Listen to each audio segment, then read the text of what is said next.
যুদ্ধবিরতি কার্যকর থাকলেও শনিবার গাজার বিভিন্ন এলাকায় হামলা চালায় ইসরায়েলি বাহিনী। বেইত লাহিয়ার কামাল আদওয়ান হাসপাতালের কাছে বোমা বিস্ফোরণে নিহত হয় আল জাওয়ারা পরিবারের 2 কিশোর। প্রত্যক্ষদর্শীরা জানান, চুক্তির আওতায় ওই এলাকা থেকে সেনার প্রত্যাহার করা হলেও হামলা বন্ধ হয়নি। জাবালিয়ায় ওল্ড গাজা স্ট্রিটে হামলায় আহত হন একাধিক ফিলিস্তিনি। বেইত লাহিয়ায় আল সালাতিন এলাকায় ইসরায়েলি গুলিতে আহত হন এক ব্যক্তি। খান ইউনিসের দক্ষিণের কিজান আল নাজ্জার এবং কেন্দ্রীয় খান ইউনিসে পৃথক হামলায় হতাহত হন আরও কয়েকজন।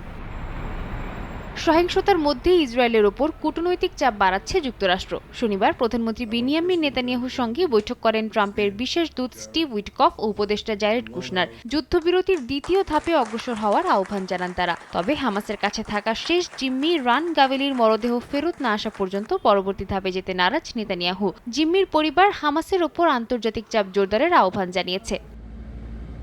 এদিকে আগামী সপ্তাহে রাফা ক্রসিং 2 দিক থেকে খুলে দেওয়ার ঘোষণা দিয়েছে গাজার অন্তর্বর্তী প্রশাসন। তবে বিষয়টি পরের সপ্তাহে বিবেচনা করা হবে বলে জানিয়েছে ইসরায়েল। বর্তমানে সীমান্তের গাজা অংশ ইসরায়েলি সেনাদের নিয়ন্ত্রণে রয়েছে। একই দিনে মিশরের president Abdel Fattah al CC ফিলিস্তিনে আঞ্চলিক বিভাজন ও যুদ্ধবিরতির নস্যাৎ করার চেষ্টা প্রত্যাখ্যান করেন। তিনি গাজা চুক্তির পূর্ণ বাস্তবায়ন এবং ফিলিস্তিনিদের জোরপূর্বক বাস্তুচ্যুতি বন্ধের আহ্বান জানান।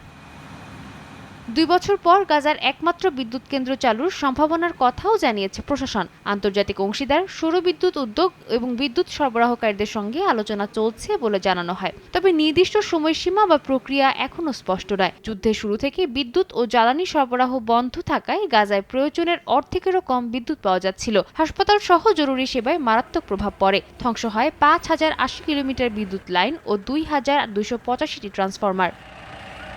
সাদিয়া তাসনিম, সময় সংবাদ।